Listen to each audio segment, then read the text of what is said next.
You may not believe this, but the more that I've prioritized my personal wellness, the more successful I've been in the areas of life that matter most to me. You know, whether it's my role as a husband or as a father, in my physical body, my emotional well-being, my spiritual journey, the more I choose personal wellness over just head down, hard charging, hashtag rise and grind, the more successful I've been. You've probably heard it said before, if you want to be successful, you need to put your oxygen mask on first. And self-care is one of the things that hard charging, entrepreneurial minded folks, we rarely slow down to take care of ourselves. And so in today's video, I want to challenge you, to maybe take a different approach. If you think about an athlete, like a multi-million-dollar athlete, and getting that athlete in a position to do like the game, the thing they're going to get paid most for, what are the practices? How do they take care of themselves? How do they fuel their body? Massages or ice baths, like what are those things in your business? And what does it look like for you to take care of yourself first so you can show up as a good mom, as a good, wife or husband or father, whatever your roles are that are important to you.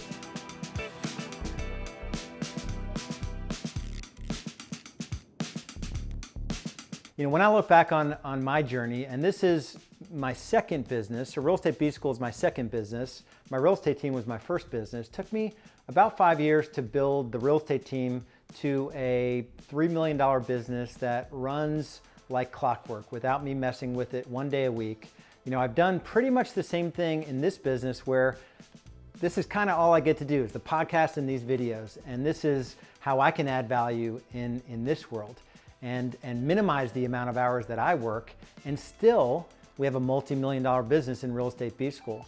And the more that I've chosen to, every week I get a massage. Every week I float in a salt bath. Everyone makes fun of me. It's like pitch dark, 94 degrees, like floating in the Dead Sea. And every morning I meditate. I drink a gallon of water every day. I have time blocks where I am out of pocket, even to my family. And those are the rituals, those are the things that I've had to build into my business.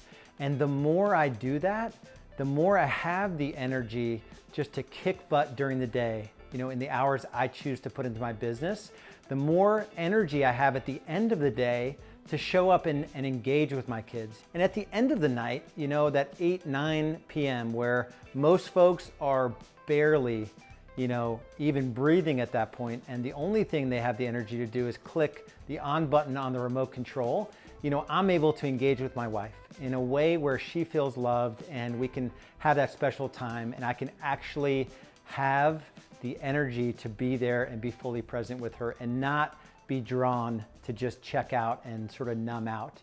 And so when you think about where you are in your business growth journey and where you're spending your time and where you have, 8 or 10 balls up in the air, what does that look like for you right now? We have a time freedom challenge going on. If you go to thetimefreedomchallenge.com, you can check out 21 days with me, pretty intense, where I'm going to challenge you to look at your business a different way.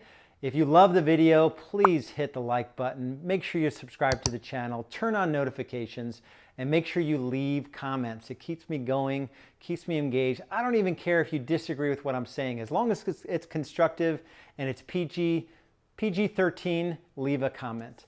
And I'd be happy to engage and challenge you in your growth journey. So you're probably thinking like, yeah, that's great, Lars. That might work for you. I have it different, right? My life is different. I have different priorities. I'm in a different season in my life. And all that's well and good. I just want to give you a few tangible things that you absolutely could do to shift even slightly where you are today to closer to where you want to be. The first thing is to create an ideal week. To put on paper what you want your week to look like. By day, by half-hour increments. We take our new members through this exercise, first thing we have them do. And we have to challenge them to be honest with where they're spending their time. So that's the first thing. And then to put that ideal week into your calendar. Everybody knows about time blocking. Very few people actually time block against what they want their week to look like. And so they're just disoriented all the time. It's complete chaos. personally and professionally, there's a complete confusion about business and life and when I should be doing real estate, when I shouldn't be doing real estate. It becomes really confusing. That's the next thing. After that, it's your daily cadence. Like, how are you, organizing your day, your top 3 things that have to happen in a day, the things you're grateful for every day. What's your intention for the day? Your affirmations. Every day I go through that, not 7 days a week, a full 5 days a week, to make sure that I'm actually doing the things that are in my ideal week because they're in my calendar, and now it has to translate to every day. The last thing is to start your day with a morning routine. This is the essence of putting on your oxygen mask first. And it's just spending a little bit of time with yourself. And I do a handful of things in the morning. I hydrate, I spend time in the Bible, I write in my journal, I do a meditation. These are things that are non-negotiable that I have to get through if I'm gonna be any good to anyone else. So I prioritize every day these moments in time, these things that I do, the personal wellness routine every morning. I think of one of our members, Christina Valkanoff, who had a pretty good business. She was doing about 30 million when we met. She grew her business in a few years to about 50 million. The real fun part of the story is that she was working 7 days a week and really fell out of love with her real estate business.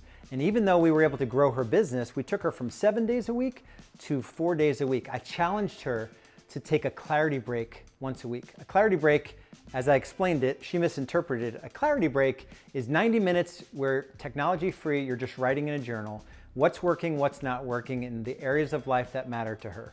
And for her, it was being a wife, being a mom, being a businesswoman, and then taking care of her physical body, emotional well-being, and she had faith, so her spiritual journey was important to her. And it was just that process of a clarity break. She took it to mean that she was gonna take every Friday off. So she went from 7 to 5 days, and I challenged her to take a clarity break, and she took every Friday off. And she prioritized her personal wellness.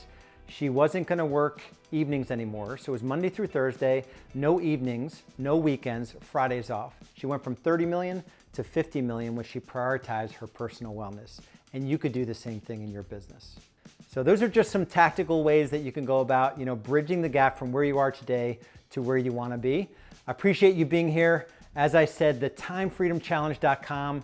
Go over there if you want 21 days with me where I'm gonna push you, I'm gonna challenge you to look at time, money, and stress differently.